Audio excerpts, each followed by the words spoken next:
അവിടെ കച്ചവടം നടത്താൻ മുസ്ലിം കച്ചവടക്കാർക്ക് അനുവദിക്കുന്നില്ല. അദ്ദേഹത്തെ സംബന്ധിച്ച് കേരളത്തിന് ഐക്യമല്ല പ്രധാനം. അദ്ദേഹത്തെ സംബന്ധിച്ച് ഹിന്ദുക്കളാൽ നിർമ്മിക്കപ്പെടുന്ന ഒരു രാഷ്ട്രത്തിന് വേണ്ടി എന്തെല്ലാം ചെയ്യാൻ പറ്റും. മതമൈത്രി തകർക്കപ്പെടേണ്ടതാണ് ഇവരുടെ ഏറ്റവും പ്രധാനപ്പെട്ട കാതലായ ഒരു ആഗ്രഹം എന്ന് പറയുന്നത്. ഈ മതങ്ങളോട് ബന്ധപ്പെട്ടാണ് ഈ രാഷ്ട്രീയ പാർട്ടികൾ ഇപ്പോൾ പച്ചപിടിക്കുന്നത്. നമസ്കാരം ഡോക്ടർ. നമസ്കാരം.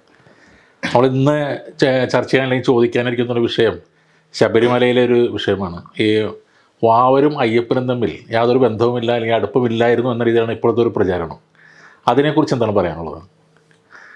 ശബരിമല ക്ഷേത്രം എന്ന് പറയുന്നത് നമ്മുടെ ഒരു ആരാധന അല്ലെങ്കിൽ വിശ്വാസത്തിൻ്റെ ഭാഗമാണെങ്കിൽ തന്നെയും അതിൽ കുറേ കേരള സമൂഹത്തിൻ്റെതായിട്ടുള്ള കുറേ യുക്തികളുണ്ട്, കേരള സമൂഹത്തിൻ്റെതായിട്ടുള്ള സംഭാവനകളുണ്ട്. ആ സംഭാവനകളുടെ എല്ലാ കാരണങ്ങളും അത് ചെന്നെത്തുമെന്ന് പറയുന്നത് മാനവ സമൂഹത്തിൻ്റെ ഐക്യം തന്നെയാണ്. ഇപ്പോൾ ശബരിമലയോട് ബന്ധപ്പെടുത്തി ഒത്തിരി ആചാരങ്ങൾ നിലനിൽക്കുന്നുണ്ട്. അതിൽ ഏറ്റവും പ്രധാനപ്പെട്ട നമുക്കറിയാവുന്ന ശബരിമല അയ്യപ്പൻ്റെ സൃഷ്ടി തന്നെയാണ്. നമുക്കറിയാം കേരളത്തോട് ബന്ധപ്പെട്ട് വരുമ്പോൾ ബുദ്ധമതത്തിൻ്റെ തകർച്ച, ആ ബുദ്ധമതത്തിൻ്റെ തകർച്ചയോട് ബന്ധപ്പെടുത്തി കേരളത്തിൽ ശാന്തേയ മതം അതുപോലെ തന്നെ വൈഷ്ണവ മതവും വളർച്ച പ്രാപിക്കുന്നുണ്ട്. സ്വാഭാവികമായിട്ട് ഇവർ തമ്മിലുണ്ടാകുന്ന തർക്കങ്ങൾ, ഈ തർക്കങ്ങൾ മൂലം നോർത്ത് ഇന്ത്യയിൽ ഉണ്ടാകുന്നത് പോലെ കേരളത്തിലും വലിയ പ്രശ്നങ്ങളിലേക്ക് അത് എത്തിയിട്ടുണ്ട്. ആക്ച്വലി ഈ ബുദ്ധമതം കേരളത്തിൽ ഒരു തകർച്ച സംഭവിച്ചതിന് ശേഷമാണോ അയ്യപ്പൻ്റെ വരവുണ്ടായത്? അത് ഈ ഒരു വിശ്വാസം അതായത് കേരളം എന്ന് പറയുന്നത് ബുദ്ധമതത്തിൻ്റെയും ജൈനമതത്തിൻ്റെയും ഈറ്റില്ലമായിരുന്നു.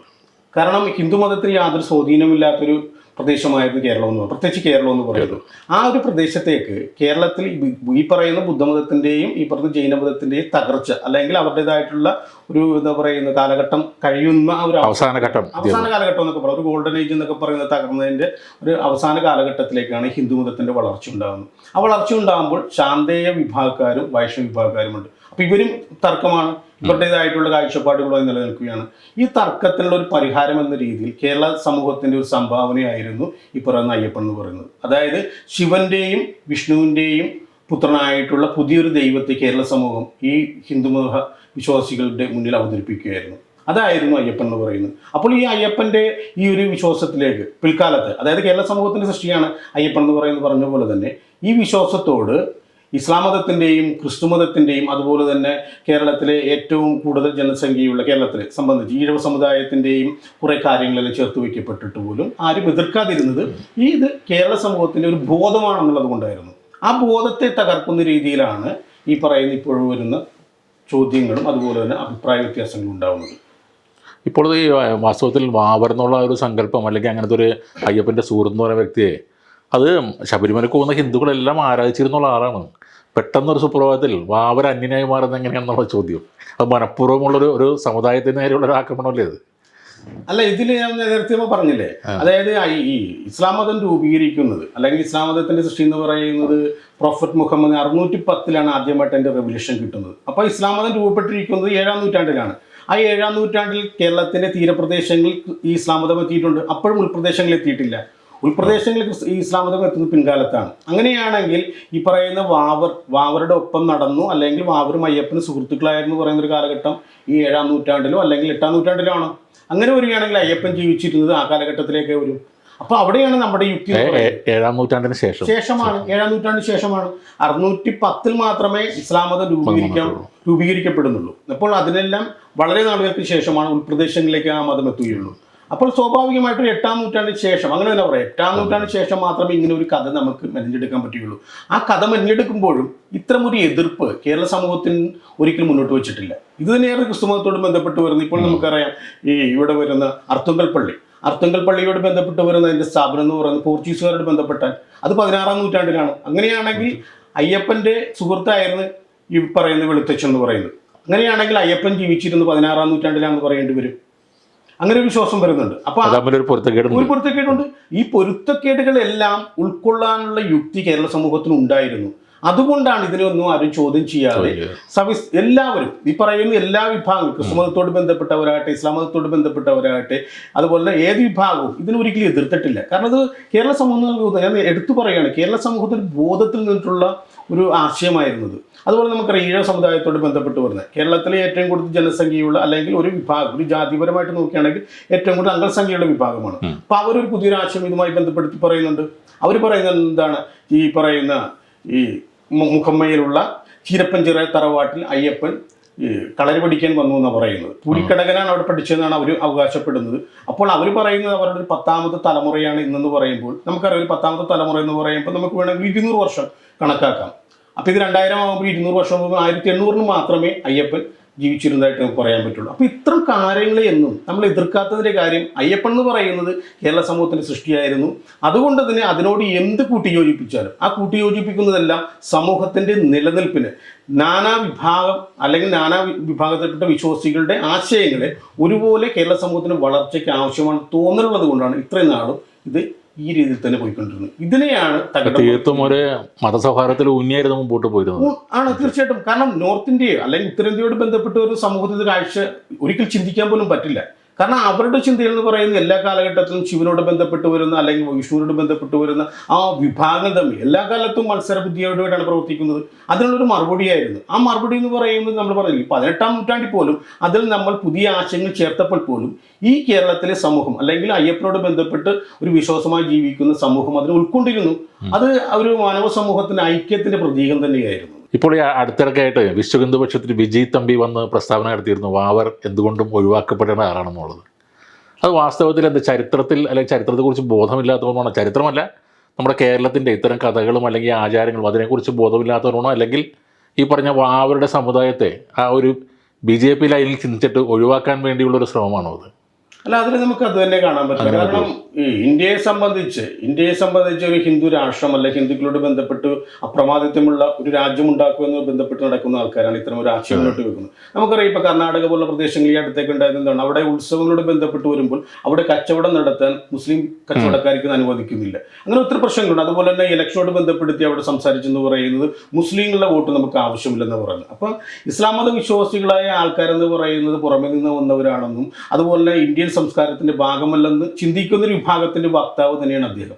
അതുകൊണ്ടാണ് ഈ പറയുന്ന ഒരു വിശ്വാസത്തെ അദ്ദേഹം എതിർക്കുന്നത്. അദ്ദേഹത്തെ സംബന്ധിച്ച് കേരളത്തിന്റെ ഐക്യമല്ല പ്രധാനം. അദ്ദേഹത്തെ സംബന്ധിച്ച് ഹിന്ദുക്കളാൽ നിർമ്മിക്കപ്പെടുന്ന ഒരു രാഷ്ട്രത്തിന് വേണ്ടി എന്തെല്ലാം ചെയ്യാൻ പറ്റും അതിനുവേണ്ടിയുള്ള പ്രവർത്തനമാണ് നടക്കുന്നത്. നമ്മൾ നേരത്തെ പറഞ്ഞു വെച്ച കാര്യങ്ങൾ തന്നെ ഇവിടെ ഊന്നി പറയുന്നത്. ഇസ്ലാം മതത്തോട് ബന്ധപ്പെട്ട് വരുന്ന ഒരു വിശ്വാസി വാവർ എന്ന് പറയുന്ന ഒരാൾ ഈ പറയുന്ന അയ്യപ്പനുമായി ബന്ധപ്പെടുത്തുമ്പോൾ ഇത്രയും നാളുകൾ ഹിന്ദുക്കളുടെ ഇടയിൽ നിന്ന് ഒരിക്കൽ പോലും എതിർപ്പുണ്ടായിട്ടില്ല. അതിന്റെ അർത്ഥം എന്ന് പറയുന്നത് ആ ഒരു വിശ്വാസം മനുഷ്യന്റെ ഉള്ളിൽ നിന്ന് വരേണ്ടത്.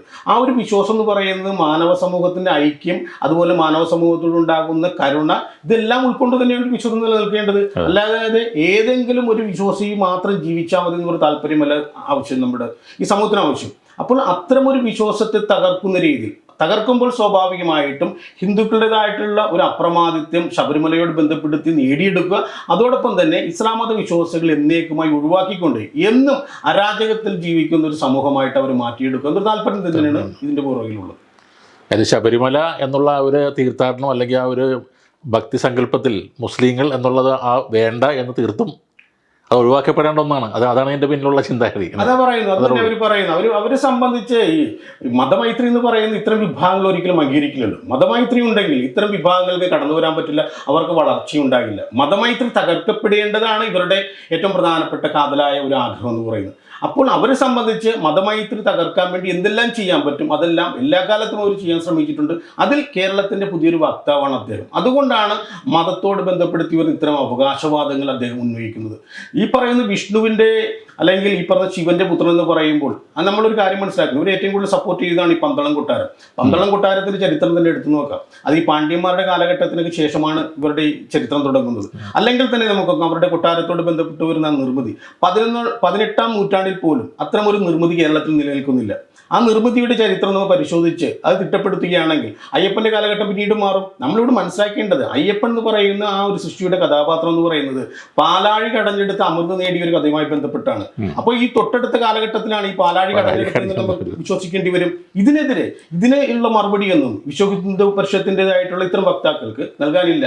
ഇവർ യുക്തിയില്ലായ്മയാണ് പറയുന്നത്. യുക്തിയില്ലായ്മയെ കൃഷി ചെയ്ത് അല്ലെങ്കിൽ ആ യുക്തിയില്ലായ്മയെ കൃഷി ചെയ്ത് അതിൻ്റെ ഉൽപ്പന്നത്തിലൂടെ ഭരണം നിലനിർത്താൻ ശ്രമിക്കുന്ന കുറെ ആളുകളുടെ എന്താ പറഞ്ഞ ചേതോവികാരങ്ങൾക്ക് അടിമപ്പെടുകയാണ് ഇപ്പോൾ ഹിന്ദുമതത്തോട് ബന്ധപ്പെട്ട് വരുന്ന കുറേ വിശ്വാസികൾ. എല്ലാവരുമല്ല, കുറേ വിശ്വാസികളെങ്കിലും മാറുന്നുണ്ട്. അതിൻ്റെ ഭാഗമായിട്ടാണ് ശബരിമലയോട് ബന്ധപ്പെട്ട് വരുന്ന ഈ വാവറിനെ ഒഴിവാക്കണമെന്നുള്ള ചിന്താഗതികൾ ഇവിടെ വേരോട്ടം പിടിക്കുന്നത്.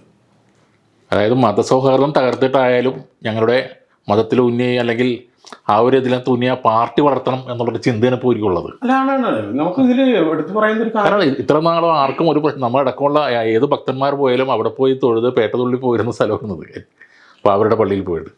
ഇപ്പം അത് ആ ശബരിമലയുടെ ചരിത്രത്തിൽ അങ്ങനെ ഒരു സംഭവം വേണ്ട, അങ്ങനെ ഒരു ബന്ധം ഉണ്ടായിരുന്നില്ല എന്നാണ് അവർ പറയുന്നത്. അത് ആരുടെ കണ്ടുപിടുത്തമാണെന്നാണ് മനസ്സിലാവുന്നത് പുതിയതായിട്ടുള്ളത്. ഇതൊന്നും വാസ്തവമായിരിക്കണമില്ല, എല്ലാം ചരിത്രവും പുരാണവുമാണതല്ലോ. പക്ഷേ അത് ഈ പറഞ്ഞ പോലെ കേരളത്തിലെ മനുഷ്യരുടെ ഒരു ഐക്യത്തിനെ സഹായിച്ചിട്ടുണ്ടെങ്കിൽ അത് തകർക്കാൻ നോക്കുന്നത് തെറ്റല്ലേ? പിന്നെ തീർച്ചയായിട്ടും അതെ. കാരണം ഐക്യമില്ലാതെ നമുക്ക് നിലനിൽക്കാൻ പറ്റില്ല. നമ്മളല്ലേ പല വിശ്വാസമായിട്ട് നിലനിൽക്കുന്ന ജനവിഭാഗങ്ങളാണ്.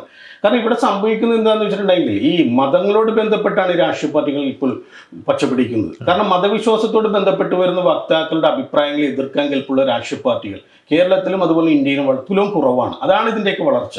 കാരണം ഇവർ പറയുന്നതിൽ ഏറ്റുപിടിക്കാൻ ജനങ്ങളുണ്ട്. ജനങ്ങളുടെ വോട്ടെന്ന് പറയുന്നത് ഇത്തരം ആശയങ്ങളെ സപ്പോർട്ട് ചെയ്യുന്ന പാർട്ടിക്കാണെന്ന് തോന്നൽ ഇന്ത്യയിൽ നിലനിൽക്കുന്നുണ്ട്. അതാണ് ഇത്തരം ആൾക്കാർ കടന്നു വരുന്നത്, അവരുടെ വളർച്ച അതാണ്. അപ്പോൾ അത് മാറേണ്ടിയിരിക്കുന്നു. ജനങ്ങൾക്ക് അതിൽ പങ്കുണ്ട്. ശരിക്കും പറയാം, ജനങ്ങളുടെ വിശ്വാസം എന്ന് പറയുന്നത് ജനങ്ങളെ സംബന്ധിച്ച് ഈ വിശ്വാസപരമായിട്ടുള്ള ആരാധനാലയങ്ങൾ അല്ലെങ്കിൽ അതിനോട് ബന്ധപ്പെട്ട സ്ഥാപനങ്ങൾ മാത്രം അതിനുള്ള തോന്നലിപ്പോൾ ഉണ്ടായിട്ടുണ്ട്. അവരോട് ബന്ധപ്പെട്ട ആശുപത്രികളോ അതുപോലെ വിദ്യാഭ്യാസ സ്ഥാപനങ്ങളോ അല്ലെങ്കിൽ മാനവ സമൂഹത്തിൻ്റെ ഉന്നതിക്ക് ആവശ്യമായ കാര്യങ്ങളെല്ലാം ജനങ്ങൾ ആവശ്യപ്പെടുന്നത് ജനങ്ങളെ സംബന്ധിച്ച് അവരുടെ വിശ്വാസം നിലനിർത്തിക്കൊണ്ടുപോകാൻ ആവശ്യമായ കുറേ കാര്യങ്ങൾ വേണം. അപ്പോൾ അത് കേരളത്തിലും അതിൻ്റെ ഒരു വ്യാപ്തി ഉണ്ടായിട്ടുണ്ട്. അപ്പോൾ ഇത് തിരിച്ചറിയുന്ന ആൾക്കാരാണ് മതവിശ്വാസത്തിൽ കൈയടത്തിക്കൊണ്ട് മതത്തിൻ്റെ അപ്രമാദിത്യം കൈയാളുന്ന ഞങ്ങളാണെന്നും മതത്തെക്കുറിച്ച് ആധികാരികമായിട്ട് സംസാരിക്കാൻ കഴിവുള്ളതും അല്ലെങ്കിൽ അധികാരപ്പെട്ട ഞങ്ങളാണെന്ന് തോന്നൽ ജനിപ്പിച്ചുകൊണ്ട് ഇത്തരം അഭിപ്രായങ്ങൾ പറയുന്നത്. ഹിന്ദു സമൂഹത്തിന് അഭിപ്രായങ്ങൾ പറയാൻ ഒരാൾക്ക് അവകാശമില്ല. കാരണം ഹിന്ദു സമൂഹം എന്ന് പറയുന്നത് ഇന്ത്യയിൽ ജനിച്ചു വളർന്ന ഈ പറയുന്ന ഭൂപ്രദേശത്ത് ജനിച്ചു വളർന്ന എല്ലാ വിഭാഗങ്ങളും ആ ഒരു സംസ്കാരത്തിൻ്റെ ഉടമകൾ തന്നെയാണ്, അടിയാന്മാരല്ല, ഉടമകൾ തന്നെയാണ്. അതിലൊരു വിജി തമ്പിയോ അല്ലെങ്കിൽ മറ്റുള്ള ആൾക്കാർ വന്ന് അഭിപ്രായം പറയുമ്പോൾ സ്വാഭാവികമായിട്ടും അതൊരു കടന്നുകയറ്റമാണ്. നേരത്തെ പറഞ്ഞു തന്നെ പറയും, നമ്മുടെ ഒരു വിശ്വാസത്തിൻ്റെ, നമ്മുടെ ഒരു ഐക്യത്തിൻ്റെ, നമ്മുടെ ബോധത്തിൻ്റെ ഉൽപ്പന്നമാണ് അയ്യപ്പൻ എന്ന് പറഞ്ഞു. അതിൽ ഈ ഒരു ഇടക്കാലത്ത് ഇങ്ങനൊരു ആശയം വെക്കുമ്പോൾ ഇത്രനാളും നമ്മൾ അനുഷ്ഠിച്ചിരുന്ന, നമ്മൾ ആചരിച്ചിരുന്ന, നമ്മൾ ബഹുമാനപുരസരം ജീവിച്ചിരുന്ന കണക്കാക്കിയിരുന്ന ഒരു സമൂഹത്തിൻ്റെ ചെയ്തികളെ തള്ളിക്കളയുന്നതിന് തുല്യമാണത്. പൂർവിക ചരിത്രത്തെ നമുക്ക് പൂർണ്ണമായിട്ട് എല്ലാം തള്ളിക്കളയാൻ പറ്റില്ല. പൂർവികർ കാണിച്ചു തന്ന ചില കാര്യങ്ങളെ കൂട്ടുപിടിച്ചതുകൊണ്ടാണ് നമ്മൾ നാളേക്ക് നോക്കിക്കൊണ്ട് ജീവിക്കുന്നത്. ആ യാത്രയിൽ ഇത്തരം ചില കാര്യങ്ങൾ സമൂഹത്തിന് ആവശ്യം തന്നെയാണ്. അത് ഐക്യത്തിൻ്റെ ഭാഗമാണ്. എല്ലാവരും ഒരുപോലെ ജീവിക്കുന്ന ഒരു സമൂഹത്തിൻ്റെ കെട്ടുറപ്പിനെ ബാധിക്കുന്നതാണ് ഇത്തരം അവകാശവാദങ്ങൾ. അത് കണ്ടില്ലെന്ന് നടിക്കും, അല്ലെങ്കിൽ അതിനെ ശക്തിയുക്തം എതിർക്കേണ്ട ഒരു സമൂഹമാണ് ഇന്ന് കേരളത്തിൽ ഉണ്ടാകേണ്ടത്.